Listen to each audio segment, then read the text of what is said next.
everyone. I was going to ask how everyone is doing, but clearly someone is passing around some ecstasy. I would really like some after the show. I can't do it now because my mom would get really upset. Okay, so when you guys were younger, did it also happen to you that anything your parents did, you just got super embarrassed, right? Like, your mom would show up in a minivan, you'd be like, God, Mom, I told you to get a fucking SUV. What the hell are you doing, you know? Or like, your dad would go up to the nerdy girl in class and be like, hey, that's a really nice pencil case. And you're like, Dad, we don't associate with the Asians yet, okay? I'm not old enough to be mature for that, okay? I'm not PC yet. I live in a white community. Okay, so when you're younger, very embarrassed, anything they do. Now, a little bit different. I hang out with my parents so I can watch them do embarrassing things and then tell my friends about it after, right?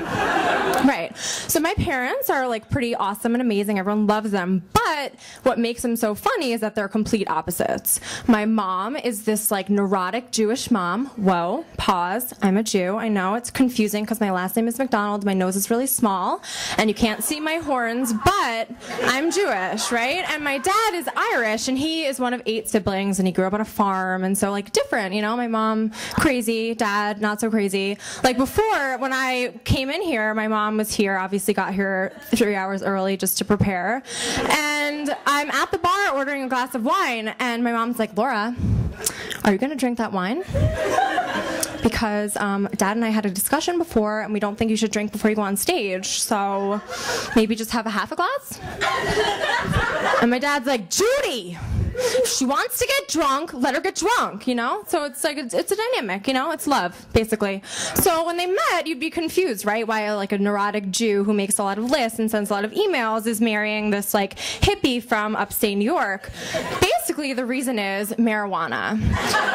When they were younger and they met, my dad was doing construction on this building and he had this huge wafro, which is a white afro. And my mom, not consequently, that's the wrong word, also had a crew cut and didn't shave her armpit. So it's like opposite, right? Like, they had played gender roles, and that's what flower children are for. Right? Okay.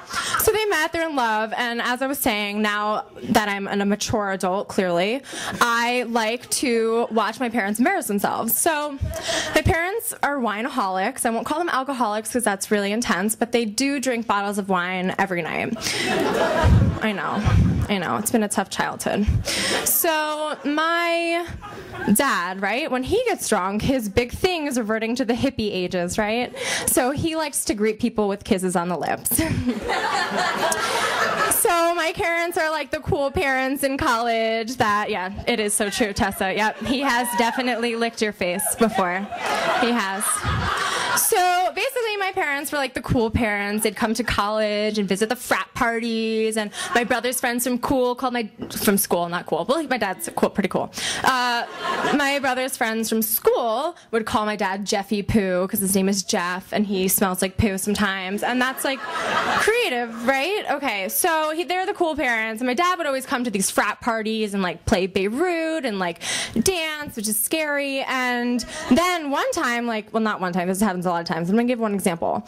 We had a musical theater show, and we had an after party. My dad was drunk from dinner because he decided to pregame this musical theater party, which is what most people should do. And so he gets really drunk and shows up to the party and sees all these faces that he had just seen in the musical theater show, which is good because he has a horrible memory. So like right after, he was like, I remember you, girl. You were so great. You're such a good friend. And he kisses them on the lips. And like my friends have like a really interesting sense of self. So like they didn't care, a lot of them, about getting kissed on the lips as long as they were getting complimented, right? But then some of them were like, Laura, I need to have a word with you in the corner. Your dad kissed me on the lips. And I was like, stop complaining, okay? Stop hitting on my dad. He is very good looking and he wears glasses, so just stop hitting on him. He's Irish, it's a kiss of the Irish. Done. But then I'm like, Dad, come here. You cannot kiss my friends in the lips. They think that you're raping them, and it's especially inappropriate in front of your wife, right? And he's like, what? What are you talking about? That's how everyone used to greet each other when we lived in vans. We're not hippies anymore, Dad, okay? We're progressive, but we're not hippies. Okay, so my mom is like sort of the opposite. She doesn't like to like make out with people when she's drunk, except for my dad, but like she likes to sing. And one time, we were at my cousin's bar mitzvah, and they granted her the pleasure of singing a line in Hebrew. And she sounded really pretty, I'll give you that. But when she sings in English, not so pretty. So what she does is she like starts the line of a song, and she just like holds a note because she thinks she got it right? Like, so she'll be like, random song, like, just a small town girl, world. We're like, Mom, that's neither the note nor the way the song goes, and I think that's a copyright infringement. I don't think that's right. So my friend Bryant, who's a girl, okay, don't get jealous, came to my parents' house for dinner one time. And she like got that like my parents are a little bit drunk. Like obviously they pre-game dinner before Brian and I got there by sharing a bottle of wine. And like my parents, you know, I walk in the house and my mom's like talking to my dog about cheese. Like, Jacobim, do you like Swiss cheese? When I open the refrigerator, do you want Swiss or mozzarella? And like my dog hears cheese, and by now he's gotten it after all these conversations that like his ears perk up, and she's like, he's talking to me. He's talking to me. He loves cheese. So we walk in, and Brian's like, all right, well, okay, your parents are really warm. And we finished dinner. Everyone's a little bit lubricated with the Cabernet that my parents got. And I bring up the fact that my brother's been seeing this girl who models Nike fitness wear. Let's snap for Alex. Great job. Nice grab. And so I'm like, let's show pictures of this chick. And he pulls up a picture, and my friend Brian's like, well, she looks great, but like those spandex are giving her a camel toe. And my mom's like, what's a camel toe? Is that when a girl has a penis? And my dad's like, Judy, no, we just learned what a camel toe meant. It means when a woman's vagina looks like a peace sign. And my brother and I are like, I don't think that's true. And Mom's like, no, it's when a girl has a penis, right? No, but my parents are super supportive, and they love me, and they were so excited that after spending $300,000 on college, I told them I wanted to be a star. And I don't mean like a porn star or reality TV star, guys, okay? Keep it in your pants. My parents are here. Okay, so when I told them I wanted to be a star, I was like, I'd done all this musical theater in college, and I thought I was like the cat's meow, but I went to Colgate, which is not a theater school, so I came to New York.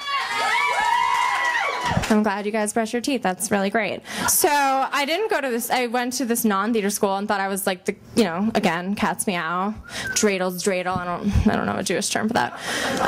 So yeah, I got to the city, and like every woman and gay man in the city has not only been a musical theater star in their college, but also has been like learning dance since they were in the womb. So like clearly I don't think I can compete with that yet, because I had my mother and my father as my dance teachers, and not good. Very lane pointing.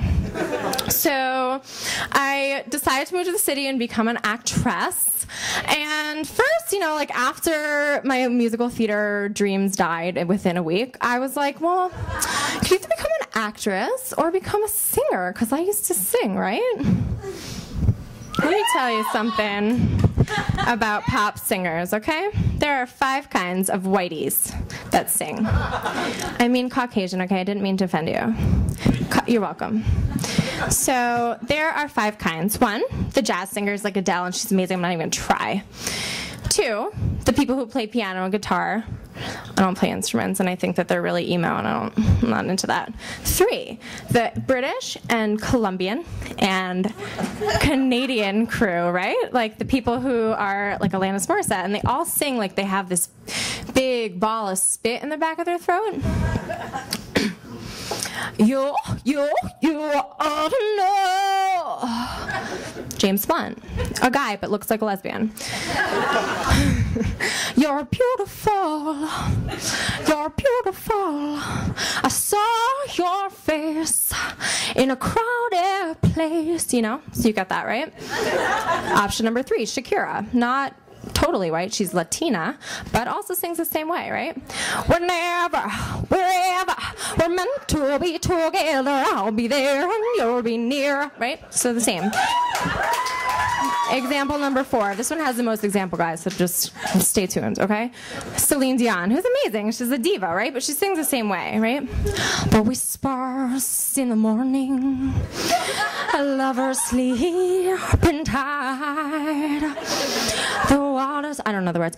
Warm and tender, love that I could not forsake. You know? Okay. Thank you. Thank you. I had 3 voice lessons before I gave up, so thank you. Option number 4, country singing. We know they all sound the same, but the trick about country singers is their lyrical genius, right? They sound like they're singing kids' songs, but plus Jesus and plus beer. My friend Tessa and I, who my dad has made out with, play this game where we listen to country music stations, and the first line of the song we listen to, and then we guess right away what the second line is, right? Because what they talk about is Jesus and beer, and then whatever that last word is, they think of the first word that rhymes with it and just make a sentence like, I was driving down the road, I almost hit a Texas toad. You know? That's really all I have about that. Oh, I could do Jesus.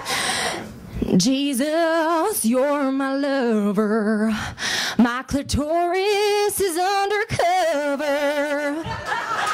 Right? Okay, so my last example is my favorite, the 5 ways to be a pop singer in America. And that is the Milano cookie, right? So the whiteys that sound like blackies. Are you ready for this? First example, Kelly Clarkson, #1 winner of American Idol. I'm going to bring it back to American Idol to pay tribute to her roots and sing a moment like this. So there are 3 keys to singing like a blackie. A, hands up, eyes closed. B/2, sorry, I had to open my eyes because I couldn't see where the mic was. Two is that you have to do a lot of scales and riffs, like Whitney Houston, like, and I will always love you, you know? So like, exactly. Thank you for that one clap. I appreciate that. A lot, thank you. Number 3 is that you have to grunt, sort of like Serena and Venus Williams when they play tennis. And that reminds me that my dad farts a lot during tennis. Okay, so let's try with Kelly Clarkson, right? A moment like this, some people wait a lifetime for a moment like this. Right, thank you, Tessa. You are the star of my comedy show. You are. Not just me, you. You're the co-star. Just one day, okay? Okay, and my second example is my absolute favorite, Christina Aguilera. Lots of Christina fans out here. I know she got fat. Don't blame her. Okay, so Christina like really ups the blackness because she feels like a little bit ghettoer, and she adds 2 things to my 3-point rule of being black. Number 4 is, thank you. Wow, your one laugh and 1 clap have really added something to me. Okay, number 4 is that she gets really low, like as if she's trying to connect with God because she thinks she's in a gospel choir. And number 5 is that she like keeps the beat with her grunt. So not only just grunting through the notes, but like keeping it. And this is Christina Aguilera live. Oh, I forgot how the song starts, but it's beautiful. Wait, I actually forgot. This is not good. Thank you. Tessa, you're amazing. Okay. Every day is so wonderful, and suddenly it's so hard to breathe. Oh, now and then I get insecure. What? So smooth, and all you're doing. Okay, y'all, I love you.